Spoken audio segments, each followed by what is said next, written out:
Hello hi అందరికీ నమస్తే. నేను మీ సందీప్. అందరికీ ముందుగా హ్యాపీ అంబేద్కర్ జయంతి.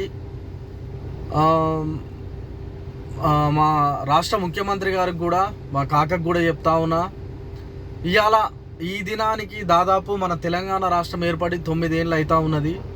అయితే మిత్రులారా, ఈ యొక్క రాష్ట్ర ప్రజలందరికీ కూడా నా విన్నపం ఒకటే.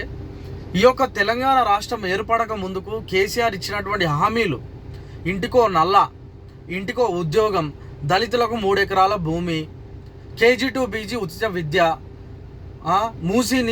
మూసీ నీళ్ళాట మొత్తం అవి ప్రపంచంలోనే కొబ్బరి నీళ్ళలాగా ఉండాలని చెప్పినటువంటి హామీలు ఎడిగిపోయినాయి.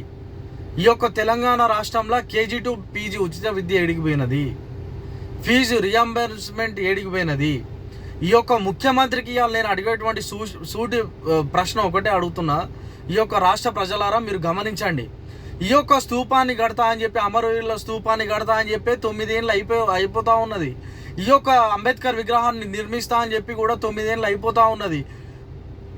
ఈ యొక్క రాష్ట్ర ప్రభుత్వము ఏర్పడి 9 ఏళ్ళ పాలనలో కనీసం ఒక్కటంటే ఒక్కటి ఈయన ఇచ్చినటువంటి హామీలు ఒక్కటన్నా నెరవేరినాయా?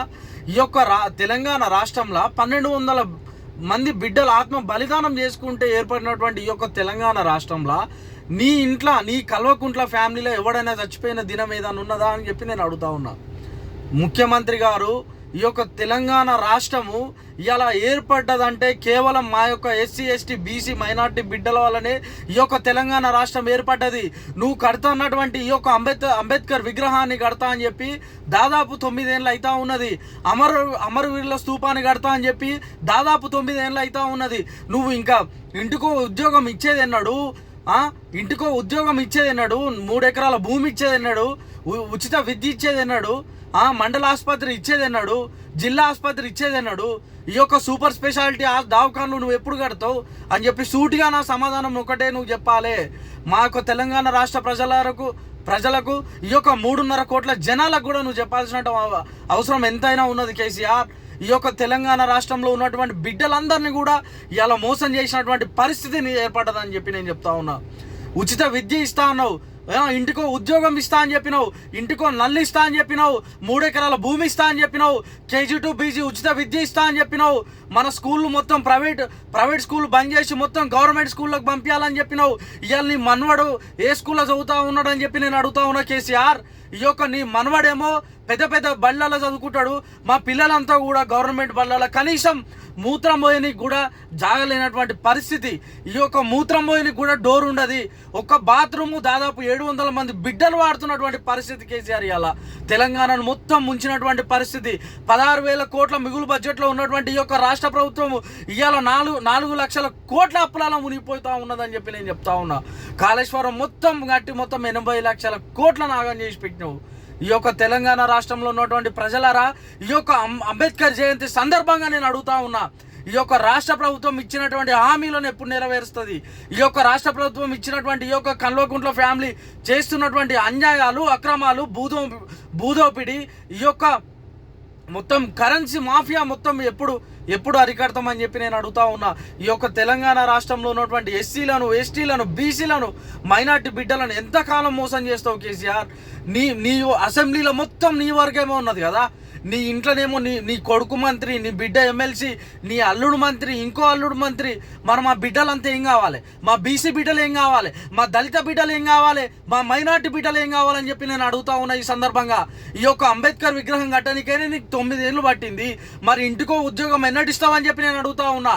మరి ఆ యొక్క సెక్రటరేట్ కట్టడానికనే, నీ కూలగొట్టడానికనే 15 కోట్ల దాకా అయినాయి. దాదాపు 1000 కోట్లు ఖర్చు పెట్టి సెక్రటరీ కడతా ఉన్నావు. సెక్రటరేట్ కట్టమని చెప్పి నేను ఎవడన్నా అడిగినోడు ఉన్నాడా? కనీసం నీ యొక్క 9 ఏళ్ల పాలన 9 రోజులు రానటువంటి నీకు ఈ యొక్క సెక్రటరేట్ ఇన్ని 100 కోట్లు పెట్టి ఈ యొక్క సెక్రటరేట్ నిర్మించడానికి ఏం అవసరం ఉన్నదని చెప్పి నేను అడుగుతా ఉన్నా. ఈ యొక్క సెక్రటరేట్ కట్టడానికి అవసరం ఏమున్నది? దాదాపు అక్కడ దవాఖాన్ల సరైనటువంటి వైద్యం అందక, సరైనటువంటి దవాఖాన్లు లేక, డాక్టర్లకు సరైనటువంటి జీతాలు లేక, గాంధీ హాస్పిటల్లో జూనియర్ డాక్టర్లంతా కూడా ఇవాళ ధర్నా చేస్తున్నటువంటి పరిస్థితి. ధర్నా చౌకులు ఎత్తేస్తామని చెప్పినావు, ధర్నాలంతా కూడా ఇవాళ చేసేటువంటి పరిస్థితి వచ్చింది తెలంగాణ రాష్ట్రంలో. ధర్నా చౌకులు ఉన్నాయారా అని చెప్పి అడుగుతావు. మళ్ళా సిగ్గుండాలేమన్నా ఈ యొక్క తెలంగాణ రాష్ట్ర ముఖ్యమంత్రికి సిగ్గు శరం ఏమని ఉండాలని చెప్పి నేను అడుగుతా ఉన్నా. ఈ యొక్క రాష్ట్ర ప్రజలారా మీరందరూ కూడా ఇవాళ మీరు అడగాల్సింది ఒకటే నేను అడుగుతా ఉన్నా. ఈ యొక్క తెలంగాణ రాష్ట్రంలో జరుగుతున్నటువంటి ఈ యొక్క అన్యాయాలను, ఈ యొక్క భూదోపిడిని మీరు అందరూ కూడా ప్రశ్నించాలి. ఈ యొక్క అంబేద్కర్ జయంతి సందర్భంగా నేను అడుగుతా ఉన్నా. ఈ యొక్క 125 అడుగుల విగ్రహాన్ని కట్టడానికనే ఇన్నేళ్ళు పట్టిందంటే మరి ఈ యొక్క దేశ ప్రజల, ఈ యొక్క రాష్ట్ర ప్రజలను వెనకటికి సామెత ఉండే, గూట్ల రాయలు తీయలేనట ఏట్లా తీశారట. ఈ యొక్క తెలంగాణ ముఖ్యమంత్రి అసలు పరిస్థితి ఉన్నది. ఇక తెలంగాణలో ఏం సమస్య లేనట్టు ఆ మహారాష్ట్రలో పోయి ఆడ ముచ్చట పెడతాడు, ఆడ పోయి మీటింగ్ పెడతాడు. ఈ తెలంగాణ రాష్ట్రంలో ఉన్న 3.5 కోట్ల జనాభాకే నువ్వు ఏం పీకలేనటువంటి ముఖ్యమంత్రివి ఈ యొక్క 130 కోట్ల జనాభాకు నువ్వు ఏం చేస్తావు అని చెప్పి ఈ సందర్భంగా అడుగుతా ఉన్నా. రాష్ట్ర ముఖ్యమంత్రి, నేను నీకు చెప్పేది ఒకటే, ఈ ఉచిత విద్య ఎప్పుడు ఇస్తావు, ఉచిత వైద్యం ఎప్పుడు ఇస్తావు అని చెప్పి నేను అడుగుతా ఉన్నా. ఈ యొక్క వేల కోట్ల రూపాయలు మొత్తం అప్పు చేసి పెట్టినావు. ఇవాళ రాష్ట్ర ప్రజలారా ఒక్కొక్కరి మీద 2 లక్షల రూపాయలు అప్పు ఉన్నది. ఈ యొక్క తెలంగాణ రాష్ట్రంలో ఒక్కొక్క మనిషి మీద 2 లక్షల రూపాయలు అప్పు ఉన్నది. అప్పు ఎట్లయిందని చెప్పి అడగాలి.